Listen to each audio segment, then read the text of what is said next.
Alright, welcome back guys. It's been a little few days since my last recording. Last one was the maze. I got my tail kicked in there. We're actually going to revisit that in a later episode. We're going to go down. There's a second level to that. So we're going to go revisit that a little bit more prepared. A couple changes here. Went ahead and added some more storage. Added some project tables because we're still working towards making that industrial blast furnace. So we got a fermenter in here going making biofuel. Got to have something to do with the saplings from the tree farm outside. So we've got that. What we're going to do this episode, though, is we're going to show how to mine with a filler. Even though that sounds a little different, but we're going to head out there in a moment. One of the other things we added is we added a chunk loader, and the reason we did this is because we're using ender chests to pull in the stuff we are mining, and we need this area to stay chunk loaded. And what chunk loaded means is basically we need it to stay spawned. Because the way Minecraft works is what will happen is when there's no players around here, this area will despawn to basically save resources and whatnot. So chunk loader, as you can see here, let's turn on hover mode, loads up this area here, which includes my tree farm around to the side of the base where all the processing and factory stuff is. So it'll keep the whole area chunk loaded. Excuse me. It'll keep that whole area chunk loaded so that it won't respawn. Let's go turn this lasers off. Now, just so we've got information how you make a chunk loader. It's not too hard. It takes a little bit of resources though. It takes an ender pearl, 5 gold ingots, and an enchanting table. The enchanting table is made with 5 obsidian, 2 diamonds, and a book. The book is made with 3 paper and a leather. Leather comes off the cows. Paper is made from putting 3 sugar canes together. So, not too hard, just a little bit of resources with the diamonds and whatnot. Right, so we're going to come over here. We've people that run the server have actually set up a mining world so that we don't destroy this one. And conveniently enough, it is right behind my house, so it makes getting there very, very simple. So we're going to fly over here. If you're wondering how we're doing that, we're doing that with an electric jetpack. You build that with a battery box, refined iron advanced circuit. Battery box is 3 RE batteries, 5 wood of any kind, and a copper cable. So, just makes getting around a little bit easier. So we're going to go to this world, go to the mining world here. Now, you can see we've set up a waypoint down here. So we're mining about 600 points away from the, 600 blocks away from the... I'm talking here! I'm recording. No, I can't. Give me a minute. So we're about 600 blocks away from the spawn area.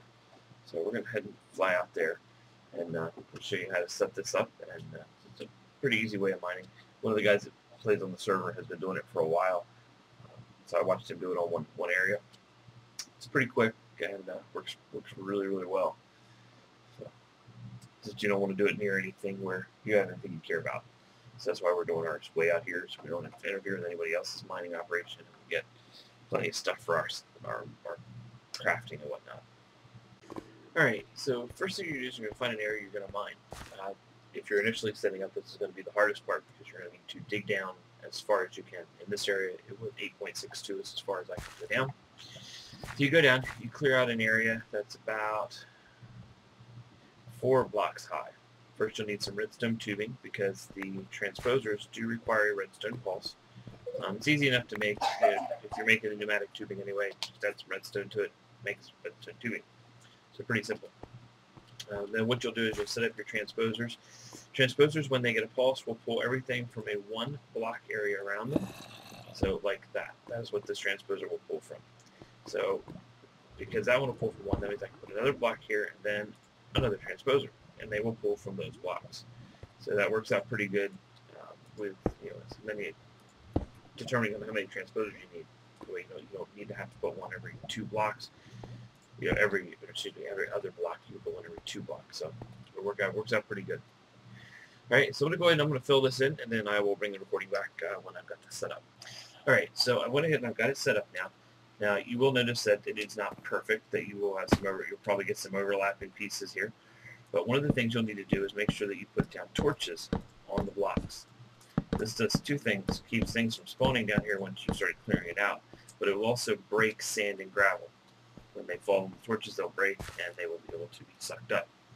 So you'll need 4 of the landmarks. You'll need 3 to make the square, 1, 2, and 3 down there, because once it has 3 sides, it can make the 4th. And then you'll need the 4th landmark up for your height. So in this way, we're telling it we're mining out this block all the way to the surface. So then what we will need to do is you will need some form of power. Now what I did is I just broke down a bat box and 2 generators. That was the easiest for me. And some people like to use trying to remember what they're called now, the redstone energy cells, and that works fine. All of those things are perfectly adequate for doing this job, because the quarry, all it needs, or the filler only needs to have MJ power to make it work. So what we'll do is we're going to bring it here. We're going to, whoops, not going to put it there. That's not where you go. Block there. Set it right on the edge. And boom, there we go. It is now pulled up all of our landmarks. I'm going to go collect them.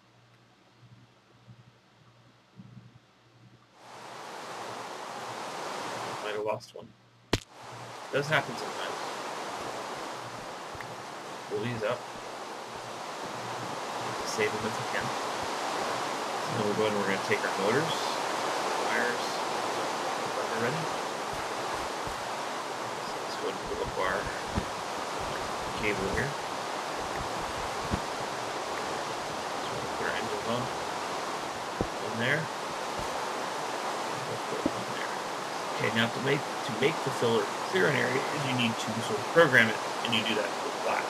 Normally a filler is used to build in an area with something, but if you take and you put 9 blocks of glass, look at this will tell it to basically destroy the area rather than mine it out.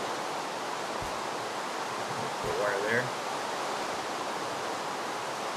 put that in. I'm trying to think if I want to what I may need to do with the lever. Maybe let's go ahead and let's make this a little bit easier.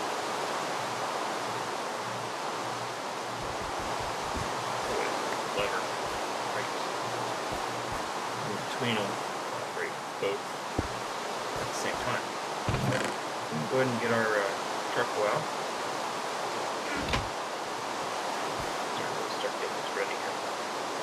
We're going to go ahead and do this all with redstone, being we're not going to huge area.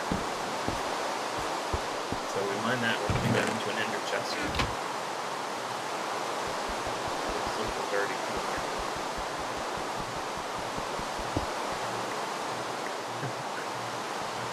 Hopefully it's up.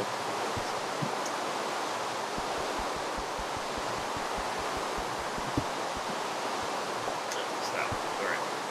Anyway, so we need to send it a redstone pulse, because these things have to receive a pulse in order to work. So we do that simply enough by putting a piece of jacketed cable on that, putting 2 wires there, and then we can send a pulse to all the redstone to pulse. So we're going to go ahead and start firing this up here. Start generating power. Lever. Start moving. As you will see, this will start to clear out blocks with the transposers, picking them up and sucking them through the tube. So, and then what it will do is it will take this whole area out. Everything will go into the ender chest here, which will transport it back to our base, where we will be able to sort it and utilize the resources for our purposes. So I hope this was useful. What I'll do is I may come back in a little bit and show you when it's about halfway through. That way I'm not recording the whole thing. So if you find it useful, please like and subscribe. Going to have some more stuff coming up. Like I said, going to have another maze adventure probably next day or 2.